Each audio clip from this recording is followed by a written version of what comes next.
Bem, a discussão está realmente muito boa aqui, toda essa evolução da tecnologia, como o Ronaldo aqui ao final trouxe um pouco aí de como rapidamente a gente tem tido novas necessidades regulatórias aqui no nosso Brasil, como é que o Congresso tem se manifestado. E aí, pensando uma outra discussão aqui, Ronaldo, que a gente, inclusive, a Alessandra tangenciou, a gente tem visto agora uma tentativa, uma discussão sobre regulação de inteligência artificial.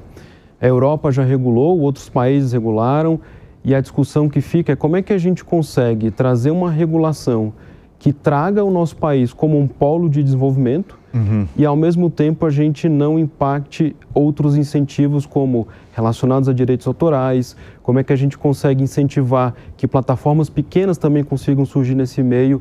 Então, acredito que o grande debate aqui é justamente como é que a gente consegue regular uma tecnologia que é diferente de regular direitos relacionados, por exemplo, à proteção de dados, né? Proteção de dados é um direito.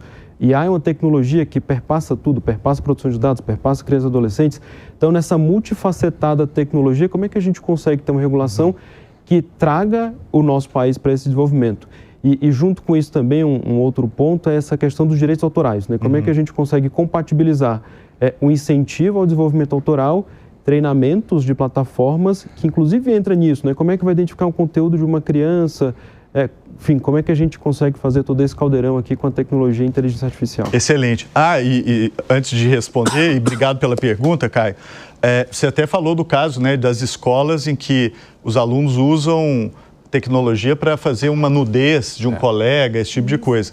Isso hoje já é pego pelo Marco Civil, tá? Porque a pornografia de vingança, ela fala em imagens íntimas de qualquer natureza. Não importa se é a imagem que a pessoa filmou com o celular dela ou se ela criou uma montagem de alguma pessoa e colocou online. Então, o Marco Civil hoje ele já manda tirar do ar esse tipo de coisa. Se acontecer na casa de alguém, de uma família, isso muitas vezes é muito grave. Mas hoje você não precisa nem da ordem judicial. Então, já alerta o provedor na hora. Procura um advogado, porque se o provedor não retirar, o provedor é corresponsabilizado pelo conteúdo que ficou no ar, tá? Mas você trouxe um outro tema que é fascinante, que é a regulamentação da inteligência artificial.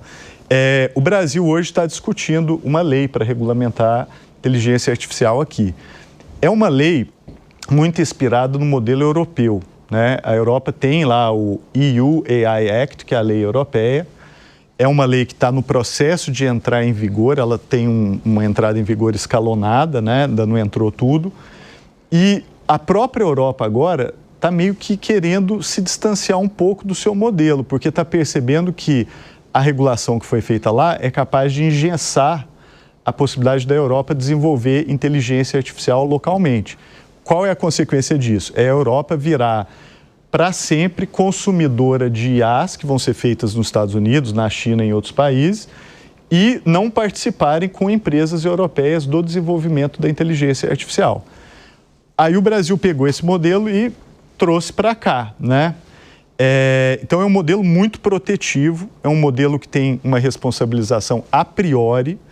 Você pode ser uma empresa com 2 funcionários, mas se você estiver desenvolvendo uma IA, por exemplo, para algumas aplicações de educação, a sua empresa já vai ser considerada de alto risco. Você nem lançou o modelo no mercado e ele já é de alto risco, o que significa que você tem que cumprir carga regulatória, formulários de teste de risco, contratar advogado. Às vezes você não tem, nem você recebe salário ainda na empresa, mas você já tem que contratar um advogado caro para poder fazer aquilo por você. Então, isso me preocupa, tá?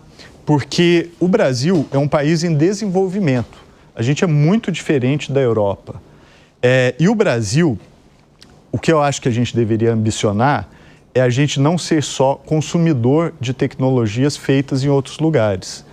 A gente, no passado, já perdeu muitas oportunidades nesse sentido, né? A gente acabou perdendo a oportunidade da primeira onda da web. O Brasil começou a decolar, por exemplo, na área do software livre, nos anos 2000. A gente tinha o Fórum Internacional do Software Livre aqui no Brasil, em Porto Alegre, que atraía programadores do mundo inteiro. Começamos a decolar ali, mas esse esforço acabou morrendo também por uma série de questões. Mas a partir de 2012, 2013, a gente perdeu aquela possibilidade de liderança ali. Então, a gente vem perdendo sucessivas sucessivamente essas ondas de desenvolvimento. Com IA, eu tenho medo de a gente perder outra onda, de a gente criar uma regulação que é tão protetiva que as empresas brasileiras que estão treinando modelos de IA prefiram fazer isso nos Estados Unidos, ou fazer isso na Argentina, ou fazer isso em outro lugar, porque sabem que o custo para lidar com a regulação aqui vai ser tão grande que é melhor ir para outro lugar e desistir de fazer o desenvolvimento aqui no país.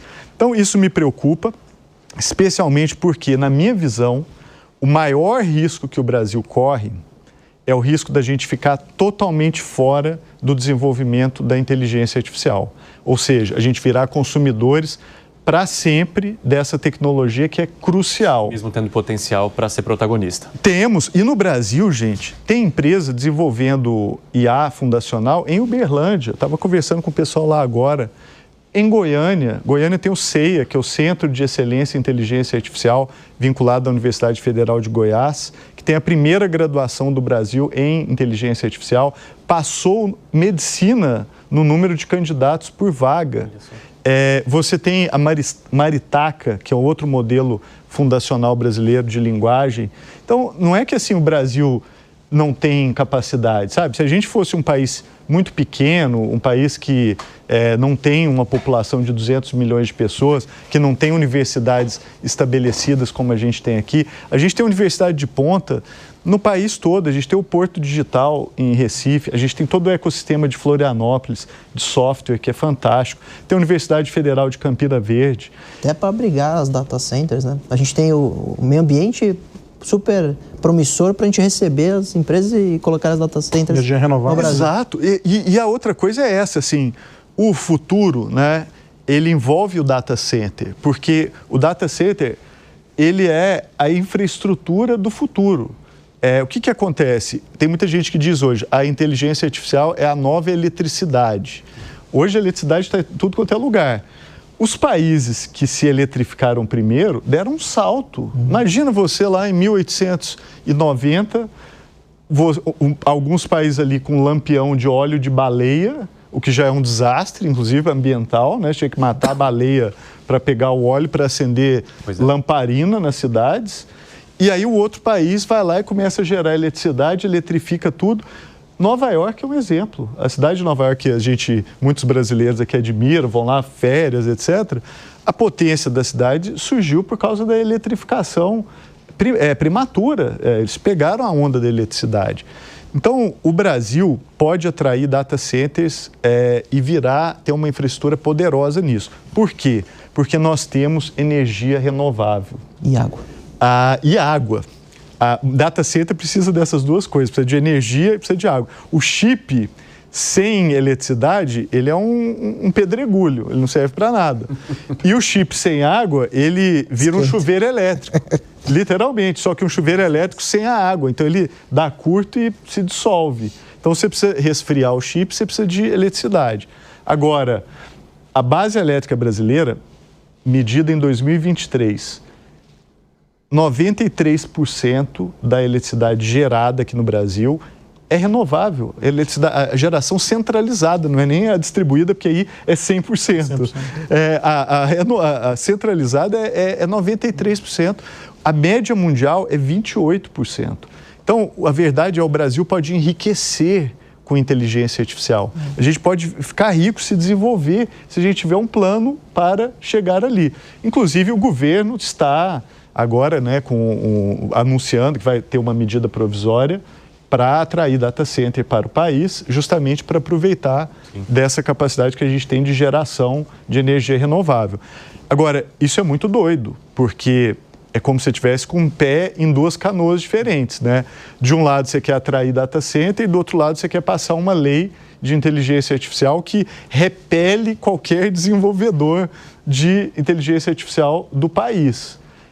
Então, a gente, assim, é isso que me preocupa. Nenhum vento ajuda quem não sabe a que porto veleja. O Brasil está sem rumo, ele quer pôr o pé em duas canoas, um pé em cada, e quer que aquilo dê certo, né? Quer navegar e prosperar. Não vai acontecer isso, vamos cair na água. Então, assim, a gente precisa decidir o que a gente quer. E eu falei o Estado de Goiás agora aprovou uma lei para regular inteligência artificial. Inclusive, produto de consulta pública, tal como o Marco Civil. Foi uma consulta pública que eu participei da formulação dela, no Instituto de Tecnologia e Sociedade, com a Abranet. A lei de Goiás vai para um outro lugar, é uma lei de fomento, né? Uma lei que olha para a IA com potencial, capacita as pessoas para as profissões do futuro, coloca a inteligência artificial nas escolas, cria um veículo para atrair data centers, né? Todos os dispositivos, inclusive para produzir energia renovável no estado, a partir de resíduos do agro. A gente sabe que o Goiás é forte no agro, então você pode produzir biometano a partir da vinhaça da cana. É a mesma molécula do GNV, você pode inclusive mover ônibus, né? Goiânia hoje está com esse plano de 400 ônibus movidos a biometano gerado com resíduo da vinhaça. Você pode usar aquilo para mover data center também. Então aí já tem um embrião de uma coisa nova, que é você integrar as cadeias produtivas do Brasil à economia do futuro, que é o fato de a gente ter data center e infraestrutura. Eu não vejo isso acontecer hoje na lei federal. A lei federal é outro bicho. Só posso distribuir, depois eu volto para você, Caio, rapidamente. Vai lá, Aros, por favor. Ainda nesse tópico da IA, a gente tem um projeto de lei, se não me engano, do senador Pacheco. Isso, foi aprovado, né? No Senado, está na Câmara agora. E esse projeto recebeu uma série de colaborações, uma carta, inclusive, da Academia de Ciências, os pesquisadores todos fazendo alguns alertas. Um dos pesquisadores é o diretor do C4AI, aqui na USP. Sim. Né? E eu me lembro, há pouco tempo, conversando com ele, e alguns outros pesquisadores, o que eles diziam, usando inclusive o Marco Civil como referência, é sobre a importância do tempo em uma regulação como essa. Assim, a gente vive talvez o que seria a pontinha do iceberg da inteligência artificial. A gente sabe muito pouco do que efetivamente a gente pode viver a partir da adoção da IA de maneira profunda nas nossas vidas. E estamos falando muito mais do que o ChatGPT para fazer uma consulta como o buscador do Google, ao invés de nos trazer links, nos traz um texto corrido.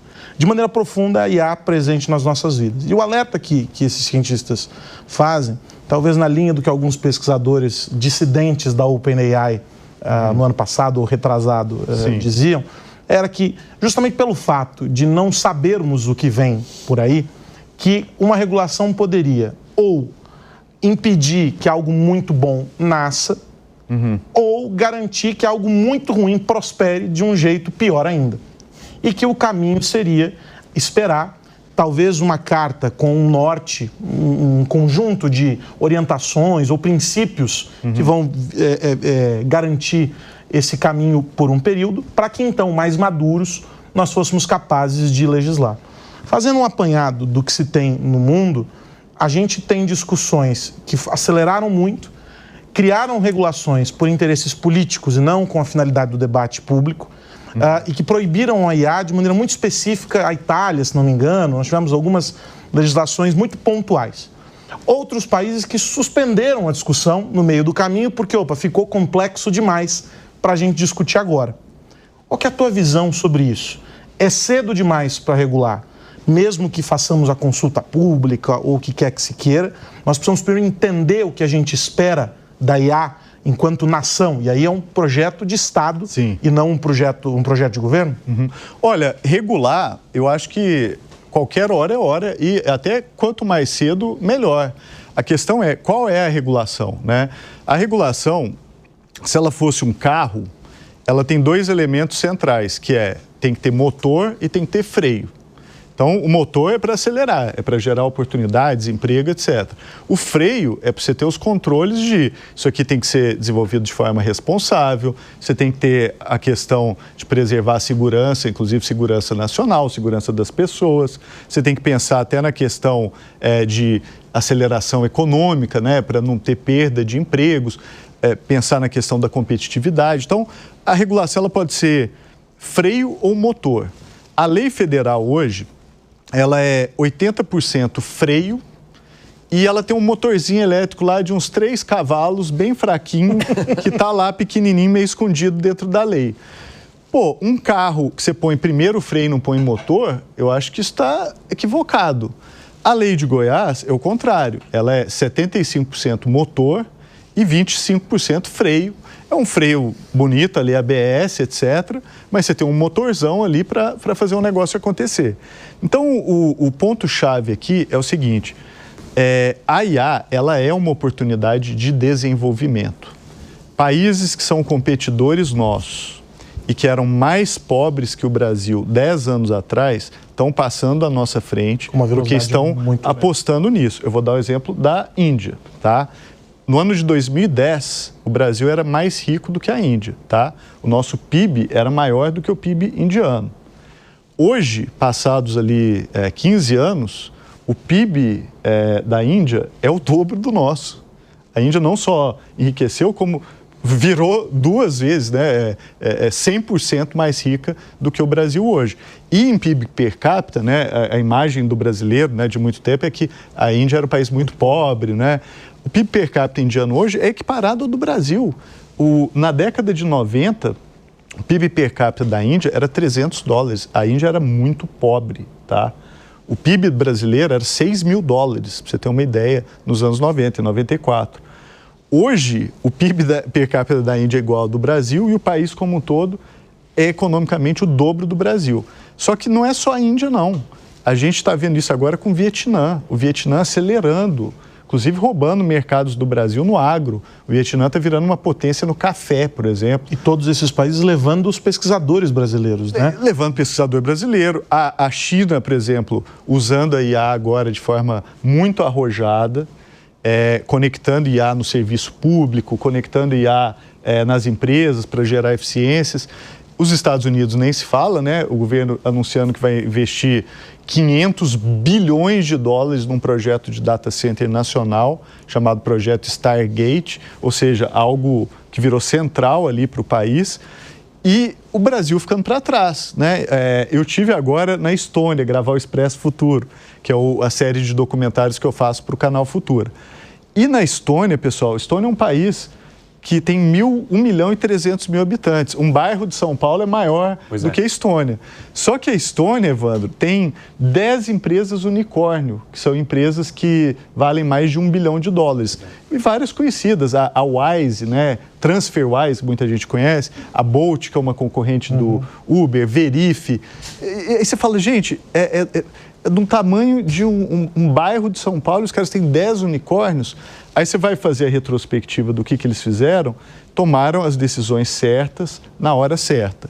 Em 97, o país decidiu colocar a internet gratuita e livre em todas as escolas.